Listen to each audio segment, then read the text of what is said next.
राधे राधे दोस्तों।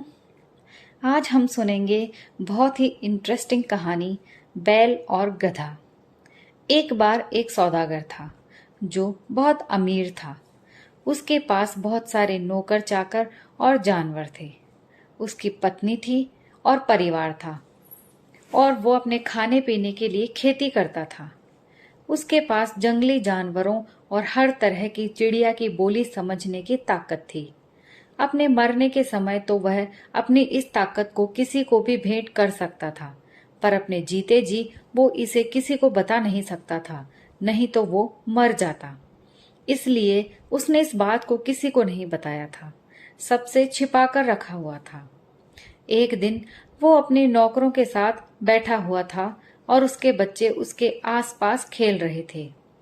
उसने बैल को गधे से कहते सुना, तुम्हारे नीचे सब साफ और ताजा रहता है। लोग तुम्हारी नौकरी में लगे रहते हैं। वे तुमको साफ छना हुआ बाजरा खिलाते हैं, पीने के लिए साफ पानी देते हैं, जबकि मेरे साथ ऐसा नहीं है। वे मुझे काम के लिए बीच रात में भी ले जाते हैं, मेरी गर्दन पर जुआ रखते हैं और मैं सुबह से शाम तक जमीन जोतते जोतते थक जाता हूँ। उसके बाद भी वे मुझसे अच्छा बर्ताव नहीं करते। मुझे एक बाड़े में बंद कर देते हैं और मेरे सामने वे मिट्टी मिला भूसा और दाना फेंक देते हैं। फिर मैं तो धूल मिट्टी में पड़ा रहता हूँ, जबकि तुम साफ जगह रहते हो। मैं अक्सर ही भूखा रहता हूँ, जबकि तुमको भरपेट खाना मिलता है। गधा बोला, ओ बैलों के पिता, पहली बात तो ये कि तुम बहुत सीधे हो और दूसरे, तुमको सलाह देने वाला भी कोई नहीं है। तुम ताकत और उत्साह से भरे हुए हो और तुम अपने मालिक के साथ नम्र भी बहुत हो। तुम दूसरों को सुख पहुंचाने के लिए बहुत ज्यादा तकलीफ तक सह जाते हो। अब तुम मेरी बात सुनो और अब जैसा मैं तुमसे कहता हूं वैसा ही करो। जब वे तुमको गंदी जगह में बांधते हैं तो तुम अपने माथे से जमीन को खुरच कर उनको ये दिखाते हो कि तुम वहां बहुत संतुष्ट हो, जबकि वे तुम्हारी तरफ और जब वे तुम्हारी तरफ सूखा खाना फेंकते हो तब तुम उसके ऊपर बहुत लालची होकर गिरते हो और उसको बहुत जल्दी से खा जाते हो। पर अगर तुम मेरी बात मानोगे तो तुम ज्यादा अच्छे रहोगे और मुझसे भी ज्यादा अच्छी तरह जिंदगी गुजारोगे। तो अब तुम मेरी बात ध्यान से सुनो। जब वे तुमको खेत पर ले जाएं तो तुम बस लेट जाना और जब तक ना उठना जब तक कि वे तुमको बहुत जोर जोर से हिलाकर ना उठाएं, और अगर तुम उठ भी जाओ तो फिर दोबारा लेट जाना। जब वे तुमको खाना दें तो उसको केवल सूंघ कर छोड़ देना, उसको छूना भी नहीं। बस अपने भूसे और दाने से ही खुश रहना। तुम इसको 3-4 दिन करके देखो, तब तुमको शायद थोड़ा आराम मिलेगा। बैल ने सोचा कि गधा उसका अच्छा दोस्त था, तो उसने उसको धन्यवाद दिया और बोला, तुम ठीक कहते हो गधे भाई। अगले दिन किसान उस बैल को उसकी गर्दन पर जुआ रखकर खेत ले गया और उसको काम में लगा दिया, पर बार बार वो बैल उस हल को झटका देता था। इस पर उस किसान ने उसको बहुत मारा, तो उसने अपनी गर्दन पर रखा हुआ जुआ नीचे गिराकर तोड़ दिया। वो किसान तो ये सब देखकर हैरान रह गया। उसने बैल को खाने के लिए दाना और भूसा दिया, पर बैल ने उसको केवल सूंघा और उसको वहीं छोड़कर उससे जितनी दूर हो सकता था उतनी दूर जाकर लेट गया। सारी रात उसने बिना खाए ही निकाल दी। अगले दिन जब किसान आया तो उसने सारा का सारा भूसा और दाना ऐसा का ऐसा ही पड़ा देखा और बैल को बिना खाना खाए अपनी पीठ के बल लेटा देखा, तो वो उसके बारे में चिंता करने लगा। उसने सोचा कि बैल बीमार लगता है, इसीलिए ये कल खेत भी नहीं जोत सका और ठीक से खाना भी नहीं खा सका। उसने जाकर सौदागर से कहा कि लगता है बैल बीमार है, उसने कल खेत पर भी काम नहीं किया और कल से खाना भी नहीं खाया। सौदागर सब समझ गया कि ऐसा क्यों हो रहा था, क्योंकि उसने कल बैल और गधे की बात सुन ली थी। तो वो बोला, उस गधे को ले जाओ और हल का जुआ उसकी गर्दन पर रख दो, बैल का काम उस गधे को करने दो। सो उस दिन सारे दिन बैल का काम गधे ने किया। जब शाम को गधा घर वापस आया तो मुश्किल से हिलडुल पा रहा था। जबकि बैल सारा दिन आराम से रहा और अपने दाना और भूसा खाता रहा। उसने इस सब के लिए गधे को बहुत बहुत धन्यवाद दिया। जब गधा बाड़े में लौट कर आया और तो उस बैल उसकी इज्जत में उठकर खड़ा हो गया और बोला, धन्यवाद गधे भाई, आज केवल तुम्हारी वजह से ही मैं सारा दिन आराम कर सका और मैंने अपना खाना भी बड़ी शांति से खाया। पर गधे ने इस बात का उसे कोई जवाब नहीं दिया, क्योंकि वो बहुत थका हुआ था और बैल को अपनी सलाह देने के लिए पछता रहा था कि केवल उसी की सलाह से आज उसको बैल का काम करना पड़ा। फिर उसने उसको अपनी जगह लौटाने का फैसला किया। जब गधा अपनी जगह लौट आया तो सौदागर चांदनी का आनंद लेने के लिए अपनी छत पर आया। उसने गधे को बैल से कहते सुना, कल तुम क्या करोगे?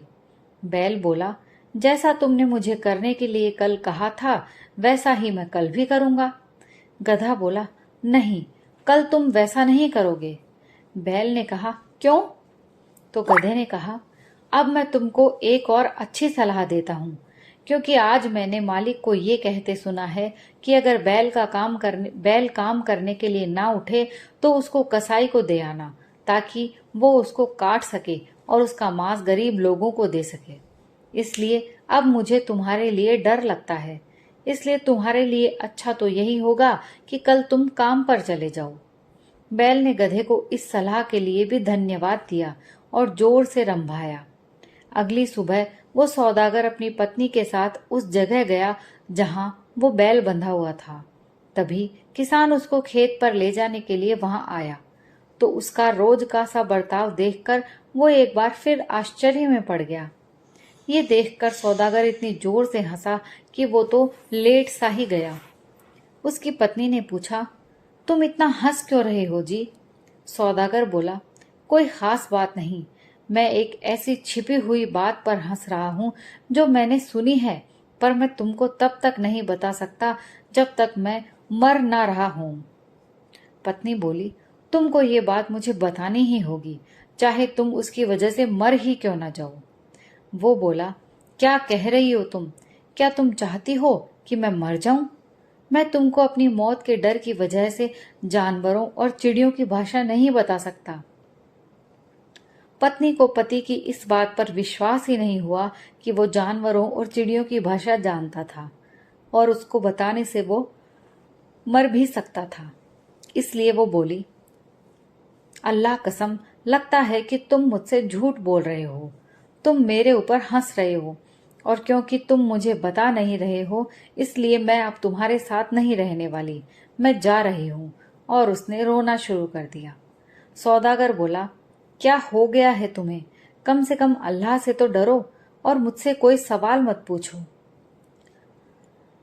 तो पत्नी ने कहा, पर तब तुम मुझे ये बताओ कि तुम हंस क्यों रहे थे?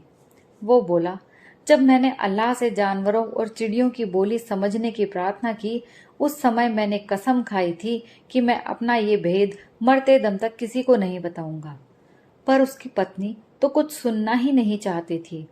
उसने उससे फिर उस बात को बताने की जिद की। मुझे इस बात से कोई मतलब नहीं कि तुम्हारा क्या होता है, मुझे तो तुम बस इतना बता दो कि बैल और गधे के बीच में क्या भेद की बात हुई थी। जब उसकी पत्नी किसी तरह से नहीं मानी तो उसने उससे कहा कि वो अपने माता पिता को, दूसरे सगे रिश्तेदारों को और पड़ोसियों को वहां बुलवा ले, ताकि सब लोग ये जान लें कि वो क्यों मरा। उसके ऊपर इस बात का भी कोई असर नहीं पड़ा और उसने ऐसा ही किया। उसने अपने माता पिता और सभी सगे रिश्तेदारों को और अपने पड़ोसियों को अपने घर बुलवा लिया। फिर सौदागर ने काजी और अपने वकील को बुलवाया और अपनी वसीयत तैयार की, क्योंकि वो एक भेद खोलने जा रहा था और उस भेद को खोलने के बाद वो मर जाता। सौदागर अपनी पत्नी और बच्चों से बहुत प्यार करता था, क्योंकि उसको अपनी पत्नी के साथ रहते हुए 20 साल हो गए थे। जब सब लोग इकट्ठा हो गए तब वो बोला, मेरे पास एक आश्चर्यजनक कहानी है। अगर उसको मैं किसी को भी बताऊंगा तो मैं मर जाऊंगा। इसलिए पहली बात तो ये कि इस औरत को समझाओ कि ये अपनी जिद छोड़ दे, क्योंकि इससे इसका पति और इसके बच्चों का पिता दोनों मर जाएंगे। पर पत्नी बोली, पर मैं अपनी बात से नहीं मुकरने वाली, चाहे मेरा पति मर ही क्यों न जाए। मुझे तो ये जानकर ही रहना है कि उस बैल और गधे के बीच में क्या भेद की बात हुई। ये सुनकर सौदागर उठा और अपना भेद बताने के लिए मरने के लिए वापस लौटा। अब हुआ ये कि उस सौदागर के पास 50 मुर्गियां और एक मुर्गा भी था। वो उनसे विदा लेने के लिए उनके बाड़े में गया। वहां उसने अपने कई कुत्तों में से एक कुत्ते को मुर्गे से बात करते सुना। वो मुर्गा उस समय एक मुर्गी के ऊपर से दूसरी मुर्गी के ऊपर कूद रहा था। कुत्ता कह रहा था, तुम कितने नीच हो, जिसने भी तुमको पाला होगा वो तुमसे कितना नाउम्मीद होगा। क्या तुमको आज जैसे दिन भी, जैसा कि आज का दिन है, अपनी करनी पर शर्म नहीं आती। मुर्गा बोला, आज के दिन में क्या खास बात है, क्या हुआ आज। कुत्ता बोला, क्या तुम्हें मालूम नहीं कि आज हमारे मालिक मरने जा रहे हैं। उनकी पत्नी ने ये जिद पकड़ रखी है कि वो अपना भेद उसको बताएं, और अगर उन्होंने उसको भेद बताया तो फिर वो मर जाएंगे। हम कुत्ते तो उनके लिए दुख मना रहे हैं और तुम खुशी मना रहे हो। ये समय क्या खुशी मनाने का है, ये समय तो दुखी होने का है। मुर्गा जोर से हंसा और बोला, तो फिर ऐसा लगता है कि हमारे मालिक में अक्ल की कमी है। अगर वो अपने मामले में एक पत्नी के साथ नहीं सिलट सकता तो उसकी पत्नी इस लायक ही नहीं है कि उसके साथ आगे रहा जा सके। मुझे देखो, मेरे पास 50 मुर्गियां हैं।